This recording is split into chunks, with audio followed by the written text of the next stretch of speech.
യോഹന്നാൻ്റെ സുവിശേഷം 2-ാം അധ്യായം പ്രതിപാദിക്കുന്ന ഒരു അത്ഭുതമെന്നോ അടയാളമെന്നോ നാം വിളിക്കുന്നത് ഗലീലായിലെ കാനാവിൽ ദൈവം ചെയ്ത അത്ഭുതമാണ്. പരിശുദ്ധ അമ്മയാണ് തൻ്റെ മകനോട് ആ ഭവനത്തിൽ വീഞ്ഞു കുറഞ്ഞു എന്നുള്ള കാര്യങ്ങളൊക്കെ പറയുകയും നമ്മുടെ കർത്താവ് പരിചാരകരോട് പറഞ്ഞ് ശ്രേഷ്ഠമായ വീഞ്ഞ് കൊടുക്കുകയും ചെയ്യുന്ന ഒരു സംഭവമുണ്ട്. പലപ്പോഴും നമ്മൾ ഈ സംഭവത്തെ അല്ലെങ്കിൽ ഈ അടയാളത്തെ, ഈ അത്ഭുതത്തെ നാം പഠിക്കുന്നത് ആ ഭവനത്തിൽ വീഞ്ഞ് തീർന്നു പോയപ്പോൾ അമ്മ പറഞ്ഞു എന്ന രീതിയിലാണ്. യഹൂദന്മാരുടെ ഓരോ വിവാഹ വിരുന്നിന് ഒരു പ്രത്യേകതയുണ്ട്. എളുപ്പമായ വീഞ്ഞുകൾ അവർ സൂക്ഷിച്ചു വെക്കുകയും മേൽത്തരമായത് വിവാഹ ദിവസം വിളമ്പുകയും ചെയ്യും. ഗലീലായിലെ കാനാവിൽ സംഭവിച്ചത് എളുപ്പമായ വീഞ്ഞ് അവിടെയുണ്ട്. പക്ഷേ ഒരു വിവാഹ ദിവസം വിളമ്പുന്നത് ശ്രേഷ്ഠമായ വീഞ്ഞാണ്. ആ ക്വാളിറ്റി ഏറ്റവും ഉയർന്ന വീര്യമുള്ള വീഞ്ഞാണ് അന്ന് വിളമ്പേണ്ടത്. എന്തുകൊണ്ടോ ഗലീലായിലെ കാനാവിലെ വിവാഹ വിരുന്നിൻ്റെ ദിവസം ആ ക്വാളിറ്റിയുള്ള വീഞ്ഞ് തീർന്നുപോയി. അവിടെയാണ് ഈ അമ്മ പറയുന്നത് ആ ഭവനത്തിന് ഒരു വീഞ്ഞിൻ്റെ കുറവുണ്ട് എന്ന് പറയുന്ന വാക്കുകൾ.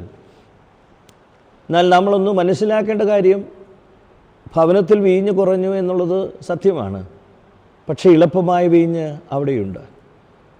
നമ്മുടെ അമ്മ പ്രവർത്തിച്ചത് പല ഭവനങ്ങളിലും ഈ കുറവുകൾ വരുമ്പോൾ എളുപ്പമായ വീഞ്ഞ് വിളമ്പുന്നതുണ്ട്.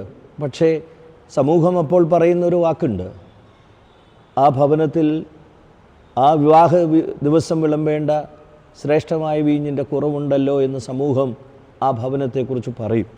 ഇത് പലപ്പോഴും അമ്മ പല ഭവനങ്ങളിലും കേട്ടിട്ടുണ്ടാകാം.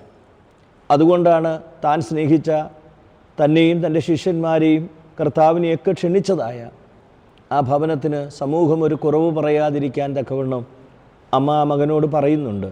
അവരുടെ വീഞ്ഞ് തീർന്നുപോയി എന്ന വാക്കാണ് അവിടെ പറയുന്നതെങ്കിലും എളുപ്പമായ വീഞ്ഞുണ്ട് മകനെ, പക്ഷേ വിവാഹ ദിവസം വിളമ്പേണ്ട ശ്രേഷ്ഠമായ വീഞ്ഞ് അവിടെ ഇല്ല എന്ന് അമ്മ പറയുമ്പോൾ ഈ ലോകത്തോട് അമ്മ പഠിപ്പിക്കുന്ന സന്ദേശങ്ങളിലൊന്ന്, ഏതെങ്കിലും ഒരു മനുഷ്യരുടെ കുറവുകൾ മറ്റുള്ളവർ പറയുമ്പോൾ ആ കുറവുകൾ ഞാൻ എങ്ങനെ പരിഹരിക്കുമെന്ന് ചിന്തിക്കുന്ന ഒരമ്മയുടെ ചിത്രമാണ്.